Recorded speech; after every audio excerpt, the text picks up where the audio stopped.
Krievijas diktators Vladimirs Putins paziņoja, ka Maskava negaidīti ir gatava apspriest mierīgu kara noregulējumu pret Ukrainu, tomēr sarunās jāņem vērā pašreizējā situācija uz vietas. Lai gan atgādinu, iepriekš tas pats Putins pieprasīja izvest Ukrainas bruņotos spēkus no visām Donbasa teritorijām. Tajā pašā laikā Vladimirs Putins ciniski paziņoja, ka tieši Ukraina ir eskalējusi karu. Un pati vainīga pie tā, ka Krievi uzbruk mierīgām pilsētām ar balistiskajām raķetēm un iznīcina dzīvojamās mājas, slimnīcas un pārtikas noliktavas.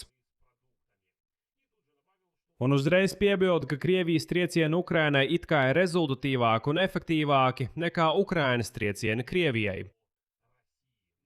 Bet tam vajadzētu pārliecināt Krievus, ka it kā nekas briesmīgs Ukrainas uzbrukumos Krievijai nav.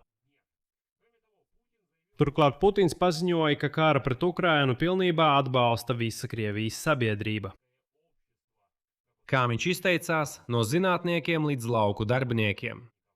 Pēc vienīgās pretkaru partijas Jabļoko aizliegšanas, atgādinu, it kā. Šīs vēlēšanas pēc viņa vārdiem parādīs, ka visi Krievi iestājas par kara turpināšanu un nav neviena Krieva, kurš balsotu par šī kara izbeigšanu. Tā ka mobilizācija, kā jūs saprotat, noteikti nav aiz kalniem. Tajā pašā laikā Vladimirs Putins paziņoja, ka priekšlikumi situācijas noregulēšanai Ukrainā, kas tiek nodota Krievijai no kaut kādām tur valstīm, ir, citēju, eksotiska rakstura un ir nepieņemami Krieviem. Patiesībā Putins tā arī nepaskaidroja, kādi tad priekšlikumi viņam tiek izteikti un no kā. Turklāt šodien Putins uzstājās partijas Vienotā Krievija kongresā, kur apbalvoja tādus cilvēkus, ka tas vienkārši nav aptverams. Piemēram, par to, ka viņš personīgi un partija Vienotā Krievija nekad nav devuši tukšus solījumus. Ko jūs? Vai tad nekad tā nav bijis? Lūk. Un kopumā jau ir acīm redzams, kāpēc Putins tieši tagad sāk runāt par to, ka Maskava it kā ir gatava atgriezties pie sarunām, jo tālāk. Putins teica, ka viņš nepieļaus, lai Ukrainas bruņotie spēki izjauc valsts domas vēlēšanas ar saviem uzbrukumiem Krievijai. Kopumā apskatīsim šodienas Vladimira Putina uzrunu gan partijas Vienotā Krievija kongresā, gan arī šo viņa interviju ar Zarubinu, Krievijas propagandistu. Mani sauc Aleksejs Pečijs, apspriedīsim to visu kopā, bet pirms mēs sākam, lūdzu abonējiet kanālu, nospiediet patīk raidījumam un uzrakstiet jebkuru savu komentāru. Protams, tie ir efektīvi, šie triecieni, bet tie ir samlaicīgi. Un bez šaubām tas palīdz mūsu karavīriem, mūsu puišiem, mūsu varoņiem frontē risināt viņa priekšā esošos kaujas uzdevumus. Tātad Krievijas diktators Vladimirs Putins atkal sāk runāt par sarunām, gatavojoties Krievijas valsts domas vēlēšanām. Vladimirs Putins paziņoja, ka Maskava joprojām ir gatava apspriest mierīgu konfliktu noregulējumu ar Ukrainu, tomēr sarunām jāņem vērā pašreizējā situācija uz vietas. Tātad, ja vadāmies pēc šīs loģikas par pašreizējo situāciju uz vietas, runā ir tieši par kara iesaldēšanu un pašreizējās frontes līnijas fiksēšanu. Jo Putina prasības vienkārši tāpat atdot viņam Donbasu un izvest no turienes Ukrainas bruņotos spēkus, tas tomēr nav tas, kas ir izveidojies uz vietas. Un tas noteikti ir jāfiksē. Šajā kontekstā es vēlētos atzīmēt arī Krievijas Federācijas ārlietu ministrijas vadītāja Sereškas Lavrova paziņojumu, kurš paziņoja, ka Krievijai jāpaļaujas tikai uz savu armiju, floti un uzmanību jaunajiem spēkiem. Kā tur ar mobilizāciju? Lavrovs atgādināja, ka Maskava vērsās pie rietumu partneriem ar jautājumu par augstākajā līmenī parakstītajām saistībām, jo īpaši par NATO nepaplašināšanu, taču atbildē uz to dzirdēja, ka tas viss bija tikai politiskas deklarācijas. Tātad Lavrovs atkal izvilka šos mītus un pasakas par to, ka it kā DS NATO pārstāvis kādreiz būtu juridiski nostiprinājis solījumu Krieviem nepaplašināt Ziemeļatlantijas aliansi uz austrumiem. Lavrovs šodien, tas vienkārši, es brīnos, cik stulbiem jābūt Krieviem, lai tam ticētu. Lavrovs šodien, cik reizi tas jau ir ticis atspēkots, runā par to, ka it kā augstākajā līmenī būtu parakstītas saistības par NATO nepaplašināšanu.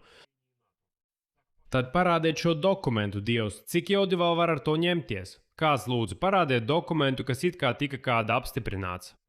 Bet tā viss ir tikai vārdos, un Lavrovs brīnās, kāpēc rietumos teica, ka tās bija tikai deklarācijas. No Lavrovs tālāk sāka žēloties, ka rietumi apmānīja Krieviju.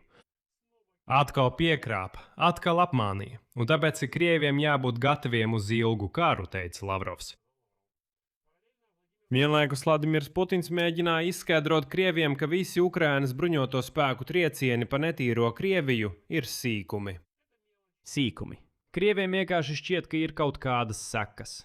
Putins paziņoja, ka it kā Krievijas karaspēks ir palielinājis uzbrukuma tempu, pārliecinoši pilda speciālās militārās operācijas uzdevumus.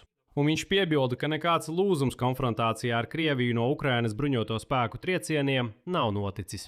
Un ka Krievijas triecieni pa Ukrainu ir postošāki nekā Ukrainas bruņoto spēku triecieni pa Krieviju.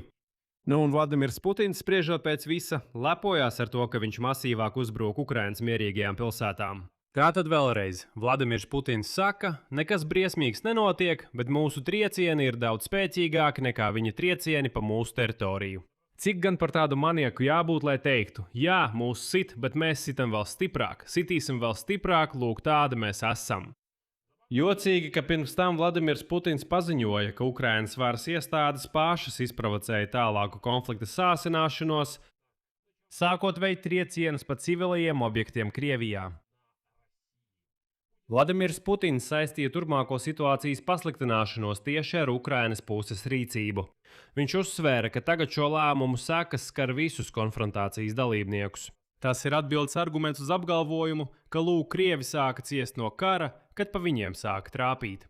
Viņš saka, ka pati Ukraina ir pie tā vainīga. Šeit vēlreiz es vienkārši dubultā esmu šokā par to, cik stulbi ir Krievi. Saprotiet, šie Krievi tiešām tic tam, ka sāsinājumā vainīgi ir Ukraina. Vēlreiz fiksēsim, īpaši priekš Krieviem.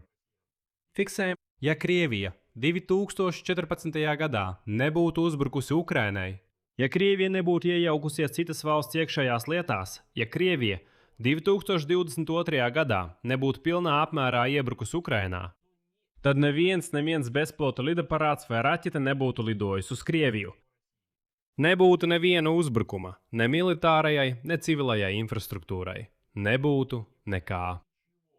Nebūtu nekādas kara, nebūtu nekādu uzbrukumu. Nebūtu neviena nodedzināta naftas pārstrādes rūpnīca vai Valdberijas noliktava. Visa tā nebūtu, ja Krievija nebūtu īstenojusi agresiju pret Ukrainu. Un tajā, ka Ukraiņu droni uzbrūk Krieviem un viņu Valdberijas noliktavām, kā arī naftas pārstrādes rūpnīcām, tajā, ka Krievi stāv rindās pie degvielas uzpildes stacijām, tajā, ka Krievu Ivani sprākst svētajā Ukrainas zemē. Par to ir vainīgs tikai plikgalvainais idiots Vladimirs Putins, tikai viņš, un arī katrs Krievs, kurš viņu atbalsta. Tālāk izskanēja raksturīgi Vladimira Putina citāts. Viņš paziņoja, ka neļaus Ukrainai izjaukt valsts domas vēlēšanas septembrī. Tātad šis dabas pārpratums. Vladimirs Putins patiešām baidās, ka Ukraina uzbruks Krieviem tieši vēlēšanu dienā. Tieši tāpēc viņš no vienas puses aicina uz sarunām, lai iegūtu pauzi Ukrainas bruņoto spēku triecienos pa Krieviju, bet no otras puses cenšas iebiedēt ar atbildes triecieniem.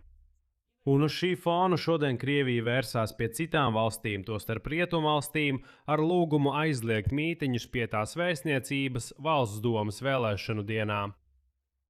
Krievijas pilsoņi baidās doties balsot par Putinu kaut kādā Vācijā vai Spānijā. Saka, ka viņi tur baidās. Jautājums ir, ko viņi tur joprojām dara, kāpēc viņi nebrauc uz savu Krieviju, lai tur atbalstītu Putinu. Jautājums paliek atklāts. Tālāk Putins atklāti izklāstīja savu stratēģiju Krievu mobilizācijas sagatavošanai. Jo Putins paziņoja, ka gaidāmajām valsts domas vēlēšanām ir jāparāda miljonu pilsoņu atbalsts Krievijas varas īstenotajam karam pret Ukrainu. To Putins paziņoja partijas Vienotā Krievija kongresā uzreiz pēc tam, kad šis pats Putins atgādina bija noņēmis no vēlēšanām vienīgo Krievijā pretkaru partiju Jabloko. Tālāk citēja Putinu. Esmu pārliecināts, ka gaidāmās vēlēšanas apstiprinās valsts stabilitāti, mūsu politiskās sistēmas briedumu, tās spēju pretoties jebkādiem ārējiem draudiem, šantāžai un agresijai. Kāda agresija? Kurš uzbrūk pret nemazgāto Krieviju? Tās kļūs par miljonu cilvēku kopējās gribas izpausmi, viņa centieniem nodrošināt Krievijas suverenitāti un drošību. Īpašo militāro operāciju Ukrainā atbalsta visa Krievijas sabiedrība, sākot no zinātniekiem līdz lauksaimniecības darbiniekiem. Esmu pārliecināts, ka mūsu karavīri nepievils. Visa Krievija šobrīd ir ar viņiem. Darba kolektīvi, fabrikas, rūpnīcas, lauku strādnieki, visi. Gan zinātnieki, gan uzņēmēji. Inženieri, brīvprātīgie un brīvprātīgie palīgi. Mūsu tautas fronte, visa pilsoniskā sabiedrība. Tātad, kā jūs sapratāt, Putins saka, visi par karu. Un šīs vēlēšanas parādīs, ka patiešām visi ir par karu. Viņam šis plebiscīts nav vajadzīgs, lai tur apstiprinātu, vienotās Krievijas varu. Nē, viņam šis plebiscīts ir vajadzīgs, lai parādītu. Skatieties, lūk šie mežonīgie radījumi, Krievu Ivani un vēl kas tur. Viņi aizgāja balsot, atbalstīja kara partiju. Tātad viņi visi ir par karu. Tāpēc Krievijas iedzīvotāji pēc tam nevaimanājiet, kāpēc jūs sūta mirt uz Ukrainu. Tāpēc, ka jūs ejat atbalstīt, un Putins jums tieši saka, parādiet man šajā plebiscītā, ka jūs esat par karu. Pēc tam es jūs visus sākšu savākt un sūtīt mirt par it kā Krieviju. Un tālāk izskanēja pats smieklīgākais. Putins paziņoja, ka viņa partija nekad mūžā nav devusi tukšus solījumus. Un viņš uzslavēja vienoto Krieviju par to, ka tā, citēju, nekad nav devusi tukšus deklaratīvus solījumus. Lūk, tas tiešām ir smieklīgi.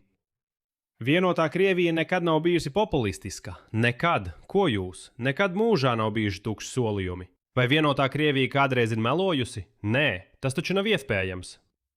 Un vienīgais, ko šeit atgādināšu, ka 10. augustā Krievijas Federācijas augstākā tiesa pēc partijas dzimtene prasības atcēla partijas ābols federālā kandidātu saraksta reģistrāciju. Un 17. augustā apelācijas kolēģija atstāja šo lēmumu spēkā. Partijas līdzdibinātājs Grigorijs Javļinskis notikušo nosauca par bezprecedenta triecienu konstitucionālajiem vēlēšanu sistēmas pamatiem un politiskajai konkurencei. Arī tāds smieklīgs vīrietis. Kāda politiskā konkurence Krievijā? Kāds konstitucionālais pamats? Par ko jūs runājat? Tā taču ir Krievija. Kā teica šis muļķis Žirinovskis. Kāpēc jūs nesmējaties? Nav smieklīgi? Tā ir Krievija. Kāda konstitūcija? Kāda politiskā konkurence? Atgādināšu, ka partija ābols bija vienīgā partija Krievijā, kas it kā iestājās pret kara turpināšanu pret Ukrainu. Un Putins saka, noņemiet šo partiju, kam tā vispār vajadzīga? Un pēc verskavotu datiem, kas ir tuvu Putina administrācijai, partijas izņemšanas iemesls bija tās popularitātes pieaugums. Saskaņā ar slēgtajām aptaujām partijas Jabloko reitings sasniedza 9, gandrīz 9,5%, kas partijai ļāva cerēt pārvarēt 5% barjeru. Tas nozīmē, ka nebūtu ne visi Krievi atbalsta Krievijas karu pret Ukrainu, bet Vladimiram Putinam tieši ir nepieciešams parādīt šo ainu, ka nē, visi atbalsta. Visi bez izņēmuma ir par karu, visi dodas mirt par karu, visi dodas mirt šajā karā. Un atgādināšu, ka pirms vēlēšanām netika pielaists Boris Naģieždiņs, kurš arī pauda pretkaru nostāju un kurš vēlāk aizbēga uz Eiropu. Turklāt saskaņā ar VCIOM datiem partijas vienotā Krievija reitings kopš gada sākuma kritās, un aprīļa beigās bija tikai 27,7%. Bet Putinam ir vajadzīgs attēls, ka visi atbalsta karu. Vēlreiz, viņam nav vajadzīgas vēlēšanas, lai parādītu, ka visi ir par partiju. Nē, viņam vajag, lai vienkārši visi pateiktu, mēs esam par karu. Jo ir tikai viena partija, kas aktīvi atbalsta speciālās militārās operācijas turpināšanu. Un ja jūs balsojat par to, tad automātiski nozīmē, ka jūs esat par kara turpināšanu. Bet Putina paziņojums par to, ka viņš ir gatavs sarunām, ir pārasta mēģinājuma paņemt kādu pauzi, lai patiesībā varētu sarīkot vēlēšanas. Atgādinu, Ukraina jau pieļāva milzīgu kļūdu šī gada 9. maijā, kad tiešām garantēja drošību sarkanajā laukumā un neuzbruka Maskavai parādes norises dienā. Ko tas deva? Pilnīgi neko. Pēc dienas Putins jau ar balistiskajām raķetēm uzbruka Kīvai. Tas ir mācība, kas jāapgūst, un nekādā gadījumā nedrīkst ļaut šiem krieviem brīvi pārvietoties pat savā teritorijā. Šeit es likšu daudz punkti, jūsu viedokli, jūsu secinājums rakstiet komentāros zem šī raidījuma. Krievi uzreiz lai iet prom, jūsu viedoklis vispār nav interesants. Es saprotu, ka šie mežoņi nāks un sāks rakstīt kaut kādas frāzītes, piemēram, kā viņi raksta. slava Krievijai, kaut ko tur par Ukrainu sāk rakstīt un tā tālāk. Nu, nerakstiet. Vispār nevienam nav interesanti. Lūk. Tas, ziniet, ir kā kāda kunstkamera. Skaties, tur kaut kādi mežoņi lēkā, kaut ko raksta, it kā pauž savu viedokli. Nu, ejiet uz Krieviju. Kas jums tur ir? Tur arī izsakieties. Lūk, es vispār nesaprotu, ko Krievi vēl joprojām dara amerikāņu YouTube. Jūs ko? Tā taču ir aizliegta sociālo tīklu vietne. Tā taču ir ienaidnieku sociālais tīkls. Sociālais tīkls. Ko jūs te darat? Nu jā, tāds lūk liriskais atkāpiens. Nospiediet patīk šim raidījumam, noteikti abonējiet kanālu un nospiediet zvaniņu, lai nepalaistu garām jaunus raidījumus. Ar to arī viss. Saudzējiet sevi. Visiem atā!